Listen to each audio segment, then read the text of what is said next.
In this film, we are going to discuss quite frankly the things that are normal and expected in the development of children in relation to sex. Some of you may become somewhat uncomfortable as parts of this film unfold, but I think if you listen carefully, you will agree that the concepts will contribute to the rearing of a mature person who has a healthy, responsible attitude toward the sexual side of his life. There are two basic objectives to which we would like to draw your attention. First, note the many things that you should not do because they can be damaging to a healthy attitude. Then note the positive things that can be done to put sex in a proper perspective. Unless you're an extremely unusual audience, you will welcome some of this help, because most people, parents or young people who are concerned about their own attitudes, have not in their own lives had the opportunity to gain this kind of insight. I never had enough understanding myself to really explain things. I don't know at what age to start. When should I begin? When my kids ask me anything, I get butterflies in my stomach. I suspect my husband does too. I know he does. He evades these discussions like the plague. Parents don't talk freely about sexual matters with their children. They can't. They've been reared in such a way that it's a bugaboo. They don't have enough facts. Parents don't know how to begin. They keep delaying and delaying until the child senses that this subject is not acceptable and turns elsewhere for information, which proves to be misinformation. The line of communication between parent and child is then broken. Fortunately, this doesn't need to be a permanent break if the parent can be taught how to approach the problem. No matter how old they be, you can always backtrack, but for the moment, let us assume that you're one of those lucky ones who can begin at the beginning. Let's listen to this 4-year-old in her doctor's office. Listen, Shell, what's going to be new at your house? We're going to have a new baby. Really? Yes. Where is the baby? In my mama's tummy. Really? Yeah. How do you know it's in there? Because we feel it kicking. Did you feel the different parts kicking? Yes. Which parts did you feel kick? His feet. How about his head? When's the baby coming? Mommy, when is the baby coming? Next month, honey. And next month. And tell me, what kind of a baby you looking for? A boy. Why? Because we already have 2 girls. Who are those 2 girls? That's me and my sister. How come you're so sensible in talking about these things with Shelley and that she has such a calm, sensible attitude about it all? Well, this is one place where I wouldn't be anything but honest. This is one place I wouldn't think of being deceitful. It's a joy to us having this new baby, and we want to share our excitement and experience with children. Do you think that the fact you start truthfully early makes any difference in the long run? Yes, I think that by being truthful with her now, her later questions will come just as easy as what these have been to answer. What do you think her next question will be? I imagine how the baby will come out. And the one after that? How it got there. For Shelley, the baby is a simple, ordinary part of living, just like eating her breakfast or putting on her warm clothes when it's cold outside. Babies are in Mommy's tummy. Obviously, as her mother got larger, she told Shelley that there was a baby in there, and as it grew bigger, Shelley could feel it.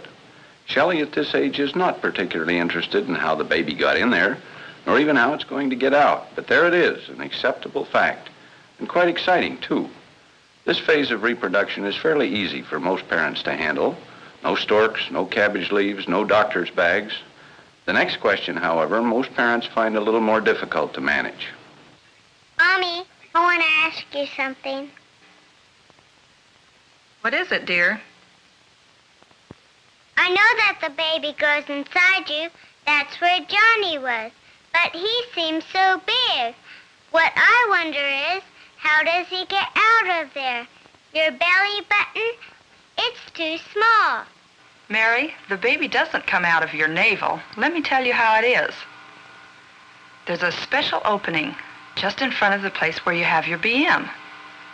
It's very, very tiny in a little girl, but as you grow, it grows too, right along with the rest of you. Until when you're grown up, it gets to be just about this size. Now, when the baby's ready to be born, it stretches up to be about this size, just big enough for the baby to slip through, head first. Then after the baby's born, it goes back to its regular size. You remember how big my tummy stretched when the baby was growing in there, and now see, I'm flat again. I'm back to my regular size. Do you understand? Yes, I think so. But if I forget it, you can always tell me again. Maybe when Tabby has her kittens, you can see how they come. I like that, but there's something else. How did the baby get started in there? The special opening that little girls have, the one I told you about, has a name, the vagina. Now, you know that little boys like our Johnny have a penis. You see his penis when we change his diapers. When a boy grows up and is ready to be a father, he is able to put his penis into the vagina, that special opening that mothers have. And when he does this, he can plant the seed that starts a baby to grow. Mary's last question is one many parents have trouble fielding.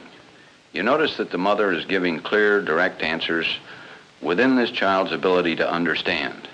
Surprising as it may seem in our sex-geared culture, children who have had a matter-of-fact approach to this subject have no more curiosity about this than many other interesting things. Curiosity is a normal thing. When this young man plays with an alarm clock, his grandmother happily envisions a budding engineer. When he scribbles with a crayon, she wonders, do we have a great creative artist here? But examining the alarm clock and scribbling with a crayon are just evidences of normal curiosity. And examining body parts, including his genitals, is not significant either. We've all experienced curiosity about ourselves and the opposite sex. Who hasn't? It's all part of growing up. Jimmy, what's this? A ball. And what's this? A sheep. Doggy. And a doggy. And what's this, Jimmy? My baby sister. There's no question in this youngster's mind about the presence of a young lady in the household. And our Mary, who inquired so naturally about how the baby got out, may not have absorbed all the discussion, but she's satisfied for now and perhaps even a little bored. The important thing is that she knows she can come back for further information whenever she wishes. If a child does not raise these questions, as Mary does, by the time she's 7 or 8, she may be a bit reticent, and perhaps the parents should take the initiative. We have talked about the importance of answering the questions of the curious child. Equally important is how we react to his behavior. As children get a little older, there is a behavior pattern that is common to almost all boys and a large number of girls. I'm referring, of course, to masturbation. Let me at this point make a clear-cut scientific statement. Masturbation is not harmful. The young child often plays with his genitals, and after puberty, masturbation is a common release mechanism for the sex drive. Growing boys will either masturbate to get rid of this energy or have a nocturnal emission, the so-called wet dream. Since sexual fantasies or dreams often accompany these experiences, the teenager will sometimes feel guilty or ashamed. What he needs right then is reassurance from his parents that they know these things happen and that the experience itself is not harmful to health or to normal growing up, not important at all. It should be viewed as just a passing phase. Parents are very wrong who add to guilt by terrifying the teenager with fables and myths or by giving the impression that the genital areas are evil or taboo. These misstatements and misconceptions are the real dangers. Let us take a look at how these wrong attitudes toward the genital organs are formed early in infancy.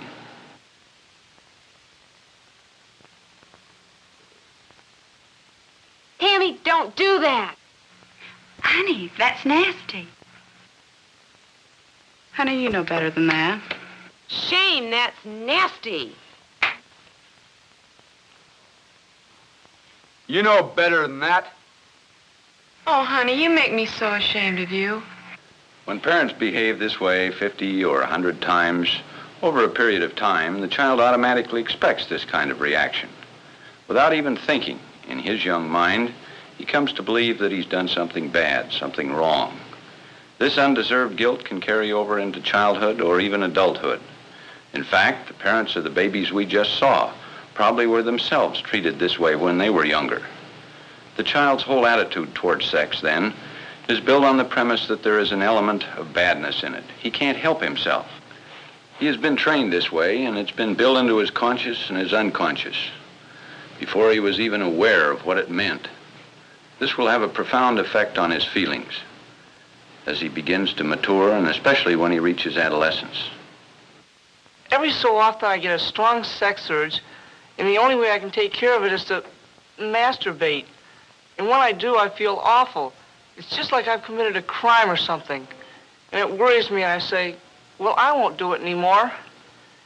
And when I do, it goes away for a while, and I come back and do it again. And when I do control myself for a while, I end up with a wet dream. George, I'm really pleased that you can tell me about this. Perhaps it's because we've known each other for so long. You know, you really don't need to be upset about this. Actually, the main thing that concerns me is that it has you upset. You know, this attitude goes back to when you were little. You probably don't even remember when you got these ideas, but obviously they're quite firmly planted in your mind. The only thing I can tell you as a doctor is that what you're doing is just part of growing up. It's something you probably will do once in a while, whether you think it's a good idea or not. I hope I can reassure you so that you aren't concerned. From a medical point of view, George, I only wish society could look at it in its proper light. There is still another reason why it is important to straighten this out in George's mind. We find that many people who have been reared on the premise that everything connected with sex is bad will carry this attitude in spite of themselves into their married life and may create unnecessary problems. A healthy, happy sex life can be one of the most wonderful and exciting parts of a good marriage. It adds to the marriage, makes it more complete. The adolescent boy has other problems, too. I'm talking about his problems in growth and development, which can be as disturbing to him as his sex pressures. Boy, how do I always get the top locker? You know, that junior team you're on looked pretty good today. You guys better watch out. You might make the finals. Yeah, but we'd be a lot better if I were bigger. I'm sure getting tired waiting to grow up. It's no fun being such a scrawny kid. It may sound funny to you, but boy, when I change my pants, I'd like to crawl in that locker. I feel so undeveloped. That's not so funny. Before we moved here, I used to go to a school where we had to go swimming in the Bear. I was so embarrassed about the size of my penis that we used to dread the days we had to go swimming. Even though it was my best sport, and I was good at it, too, like you. Boy, what I wouldn't have given for a fig leaf, even from a small tree. Well, how do you think I feel? He feels plenty miserable, and so do more boys of this age than you would suspect. And for many reasons. This is an age of acne, the cracked voice, and a big difference in size and shape. And to top it off, there is no other age at which a youngster is more sensitive about himself. Parents should recognize that the feelings of inferiority that develop at this stage can be lasting and damaging for many years to come. Those who have hurdled this period successfully can look back comfortably and with amusement. But from the child's point of view, the problems can be serious business. What parents should do is to reassure their boy that his eventual physical appearance has little to do with the vast differences that occur at puberty. What's more, every boy should realize that the size of his genital organs has nothing to do with fertility or his capacity as a male. But girls have their problems as well. Let's hear about a few of these from a couple of teenagers. Would you believe it? Mother called this guy. She knows his mother and arranged a date for me for the school dance.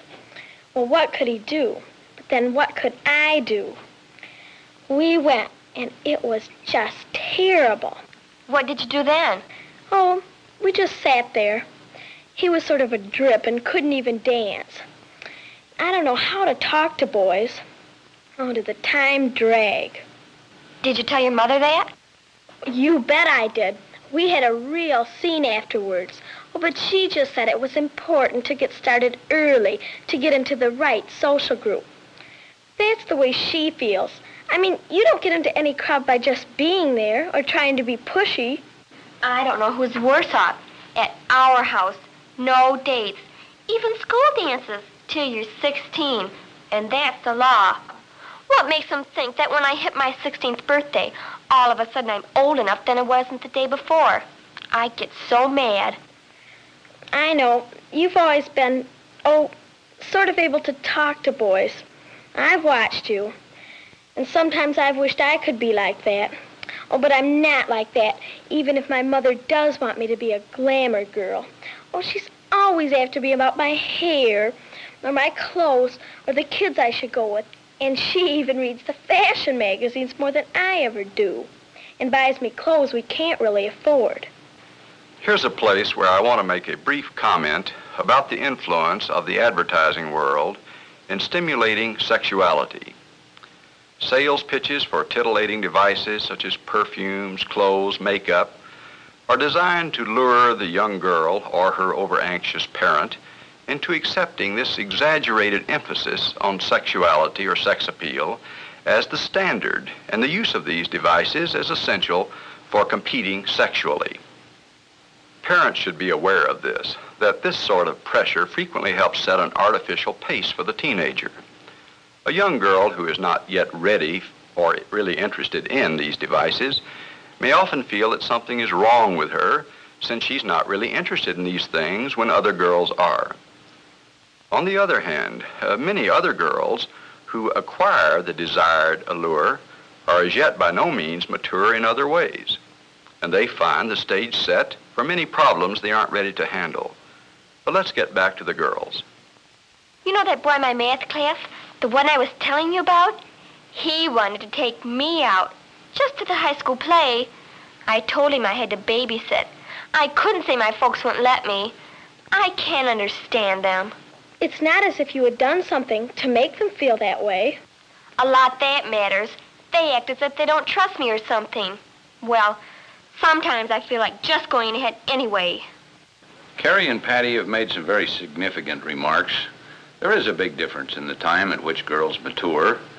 And while Carrie is being pushed by her parents, Patty, who seems ready to make some social moves, is being unduly restrained. If a girl is going to gel into a mature, substantial person, she must be allowed to progress at her own pace. Adolescence is an age of tension, of social growing pains for young people and their parents. What they need from their parents is support, acceptance, someone they can talk with who will understand. Whether we like it or not, setting up rigid rules, no matter how well-intentioned, is likely to drive the child away into rebellion. We should try to make decisions mutually. We should at least listen to the young person's point of view if we want him to grow up successfully. Now I would like to turn to an entirely different subject, one of particular interest to the girls, menstruation. This is a topic, Dr. Evans, that I think you can give us some advice of a real expert. There's been a real change in our approach to education about menstruation. It's hard to believe what grandmother experienced, but let's hear her story. I'll never forget when I was 14 years old. I went to the little outhouse on our farm. My new dress was stained and there was blood on my underclothes. I ran inside and showed my mother. And all she said was, "You're menstruating," and turned and walked away. I had to find out how to take care of myself from my cousin. Were any of your girlfriends told in advance by their mothers? No, I'm afraid not. They were just as scared as I was. Some of them had older sisters who told them. One thing I was sure of, I would never let this happen to my daughter. Why do you suppose your mother didn't tell you in advance? Ignorance. Just plain stupid ignorance. This rarely happens today. A mother who's had this experience is not likely to repeat it with her own daughter. What's more, menstruation has become an acceptable subject of discussion. Parents talk about it more freely. There's film instruction in the schools, and even Madison Avenue, with its advertising on subjects formerly considered beyond the pale, all of this has had its impact. Hopefully, the subject will come up for discussion at home long before the film strip about menstruation is shown in a girl's health class during the 6th grade.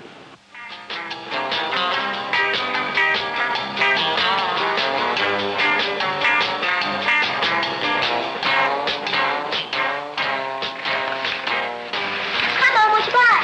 Hi, hon. A few personal things for myself. Whoop.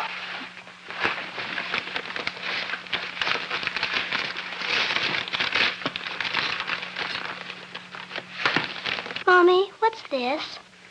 Well, I guess, honey, you're old enough now to understand these things. Those are sanitary pads for me, honey. You know that mothers have a special place inside them where the babies grow before they come out? Well, each month in a grown-up woman, a sort of soft, nesty place builds up. And some of the nest is blood. And if a woman is going to have a baby, she needs this nest for the baby to grow in. Now, let me tell you what the pads are for. If no baby has started there, then the blood in the nest isn't needed, and it just dribbles out of the vagina for a few days. And then a fresh new nest place starts building up. That's what the pads are for, to catch the blood. Does it hurt? It shouldn't. It's something that happens to every girl when she grows up. Different children require different variations on this theme, depending on where they are and what they've heard before.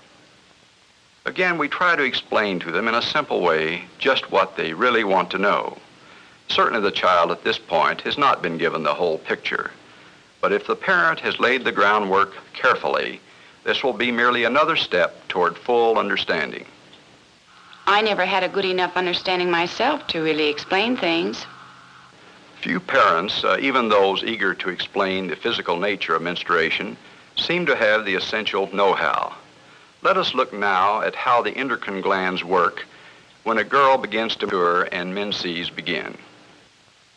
In girls between the ages of 10 and 15, hormones from the pituitary gland in the brain cause the ovaries to secrete ovarian hormones, which stimulate the development of the female traits.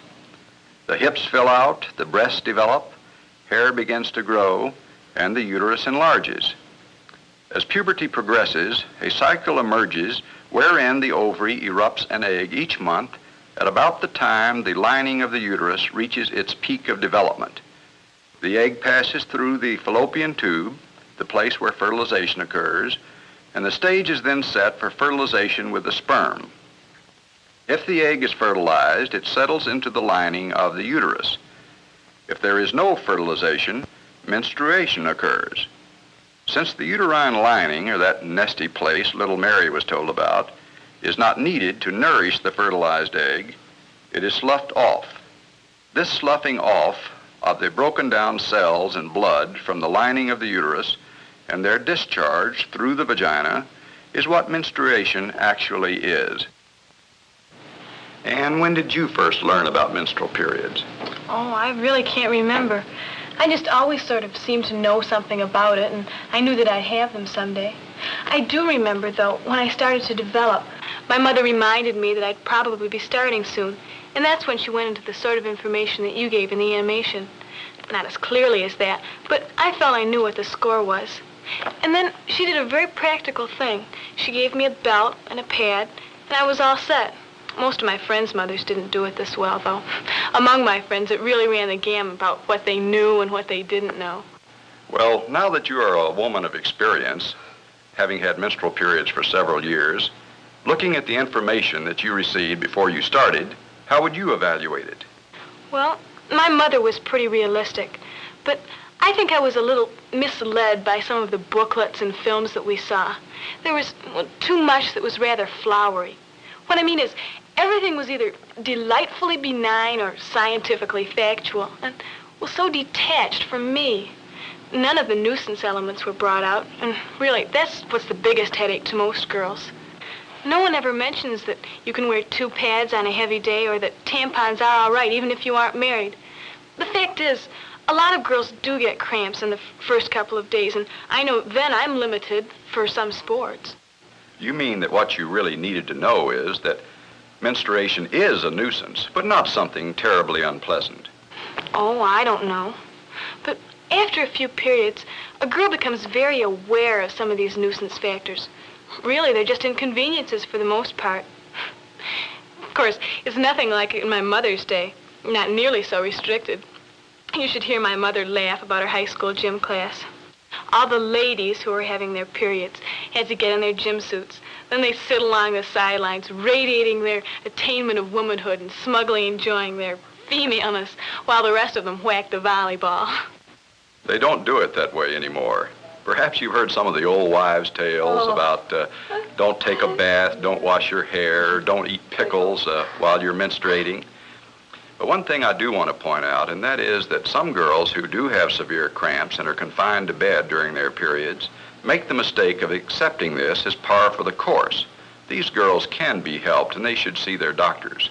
But for most young women, menstruation, despite all of its annoyances, is a sign of maturity and good health. Well, I, for one, am glad to put up with it because, well, it is good to feel that you're a normal, healthy girl. Now, I would like to see if we can summarize what we have presented. Sex education, as such, is not difficult. It is only uncomfortable for parents because of their backgrounds and lack of know-how. From our experiences with many people, we have tried to bring out misconceptions and facts not well understood and tried to explain them on a scientific basis. It should be evident the advantages of starting early with explanations to children. If you ask most parents what they really want for their children, the answer fundamentally is a good, satisfying, happy life. If we begin early to create an atmosphere of understanding in which the child is allowed to express his real feelings, we give honest answers to his questions, we're well on the road to the kind of parent-child relationship that fosters the development of true maturity. Problems related to sex are not isolated problems, but are, for all but the rare individual, a part of some greater difficulty. Good communication between parent and child is one of the best ways of preventing problems.